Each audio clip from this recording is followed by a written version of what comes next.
Notre groupe se joint bien évidemment à l'hommage que vous venez de rendre à Antoine Rufenacht. Personne n'ignore, notamment ici au Havre, j'allais dire l'adversité qui liait, qui lie toujours les communistes à Antoine Rufenacht.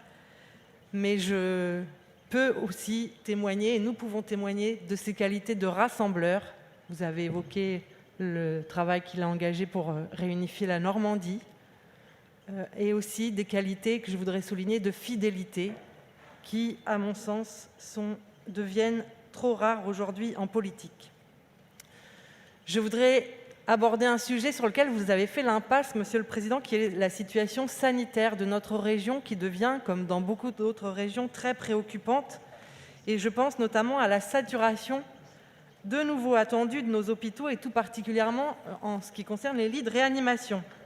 L'Institut Pasteur a réalisé des projections, je ne sais pas quel crédit donner à ces projections. Elles sont en tout cas très alarmantes, puisqu'elles indiquent que la Normandie pourrait connaître un taux de patients Covid en réa près de 6 fois supérieur à nos capacités. Je crois que nous ne pouvons pas les ignorer, parce qu'à peine la première vague passée, nous sommes redescendus en France au même nombre de lits de réanimation qu'avant l'épidémie, et même en dessous dans certains endroits, puisque les lits supplémentaires créés ces derniers mois en catastrophe ont quasiment aussitôt été désarmés dans une imprévoyance totale. Le ministre de la Santé a annoncé ce week-end en réouvrir quelques-uns, là aussi encore en catastrophe, mais je crois que c'est très peu au regard des besoins que nous avons. Une des raisons à cela, c'est le manque de personnel. Et je rappelle avec un petit peu de colère que nous proposons depuis le début du mandat d'accroître le nombre d'infirmiers et d'aides-soignants formés ici en Normandie. Je crois qu'il faut sans attendre contraindre l'État à augmenter les quotas infirmiers pour autoriser davantage de formations dans nos instituts. Et il faut budgéter sans attendre les moyens nécessaires, et ça, vous le savez, c'est de la responsabilité de la région. Or, nous n'en trouvons aucune trace, ni dans la décision modificative, ni dans les orientations budgétaires. Ça n'est, je crois, pas entendable. Il y a urgence à redonner à nos hôpitaux les moyens de leur mission. La région, au regard de ses compétences, doit y contribuer.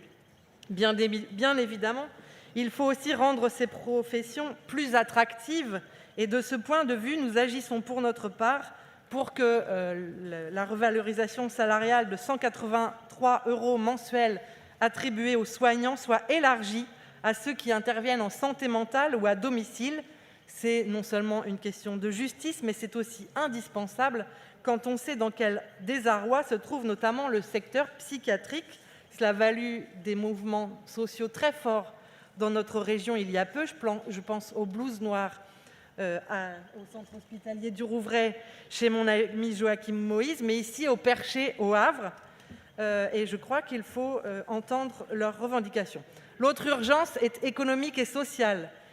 Il y a évidemment des entreprises qui sont en très grande difficulté, c'est absolument indéniable, et nous avons soutenu toutes les mesures prises dans leur direction ces derniers mois, Monsieur le Président, notamment pour les plus petites d'entre elles. Mais le Covid, je dirais aussi, a quelquefois bon dos pour certaines multinationales. Siemens Energy, qui possède le site de Dresser, ici au Havre, envisage de supprimer 300 emplois, mettant en danger la pérennité du site et annihilant les perspectives qu'on nous disait si florissantes en matière d'emploi autour de l'éolien offshore. Exxon ferme une unité de production de caoutchouc et menace plusieurs dizaines de postes à Port-Jérôme-sur-Seine, à quelques encablures d'ici. Chapelle Darblay, qui coche pourtant toutes les cases de l'industrie vertueuse dont nous avons besoin, est à l'arrêt. Vous devez, Monsieur le Président, vous faire beaucoup plus entendre sur ces situations. Notre collectivité mobilise de l'argent public pour soutenir l'économie réelle, mais cela revient à arroser le sable si les plus grands, les plus solides des groupes cassent autant d'emplois quand nous nous échinons à en sauver par ailleurs. Les premiers points marqués chez Thales à Pont-Audemer, où la direction du groupe vient de revoir le nombre d'emplois qu'elle voulait supprimer, montrent qu'il y a intérêt à se mobiliser. Reste évidemment sur ce site à faire valoir les solutions de réindustrialisation conformes à l'intérêt général qui sont proposées par les salariés et par de nombreux élus du territoire. Il n'est pas imaginable que les entreprises, sans aucune prise en compte de leurs choix stratégiques en matière d'emploi, sans contrepartie en termes de transition écologique, perçoivent de nouveaux cadeaux fiscaux, qui plus est sur le dos des collectivités.